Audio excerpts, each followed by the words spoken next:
Welcome back. General Jack Keane is coming up. But first, I had the opportunity to sit down with Cardinal Timothy Dolan, the Archbishop of New York, to discuss his Christmas message and the immigration debate. But I began by asking him about the cloud hanging over the church in the form of abuse by priests. Here's some of that conversation. Thanks for asking, all right, because a lot of people do. My ears bristle with people who let me know how they feel. And the sentiments that you just expressed, Maria, confusion, anger, frustration, it's widespread out there, so we bishops need to be attentive. You know, Christmas comes at the darkest time of the year, right? In nature, the sun is at its lowest, and it's been a season of darkness for the church as well as we try to confront this scandalous sexual abuse. I will say this, and I do say, Maria, that adding to my frustration is that the good, the reform, the progress that the church has done, and even our enemies, and Lord knows there's enough of them, will say the Catholic Church has been vigorous in trying to reform this. Sometimes that's ignored. Do we still need some reform? You bet we do. Are there still gaps? Yes, I'm afraid there is. But in general, we got a very good process. The problems come, Maria, when we don't obey that process. You know, you've been around for a while in the work of journalism. 17 years ago, in 2002, the bishops of the country passed what we call the Dallas Charter, the Charter to Protect Children and Youth, and it's gotten widespread acclaim. And things have been very, very much better since then. We had a tough summer, Maria, with the McCarrick horror, with the Pennsylvania nausea, with the arguments, with the back and forth between Pope Francis and his former ambassador to the United States, Carla Maria Vigano.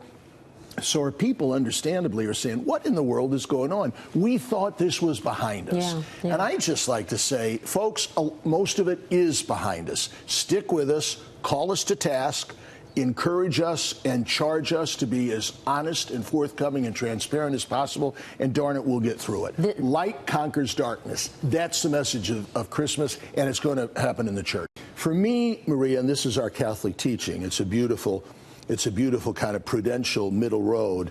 There's a legitimate moral call to defend our borders, so we have to have safe and secure borders. However, there's also a noble posture of treating an immigrant and refugee with dignity and respect, and having an inclination always to welcome and embrace them. We Americans have done that well. That's who we are. You and I can look out the window and see the Statue of Liberty. Absolutely. All right? So somewhere in between those two things is where the truth is. As usual, in media stat virtus, in the middle, virtue stands. Okay, so in the middle of those two values, virtue stands. Okay, now, so we got to figure out how to do that.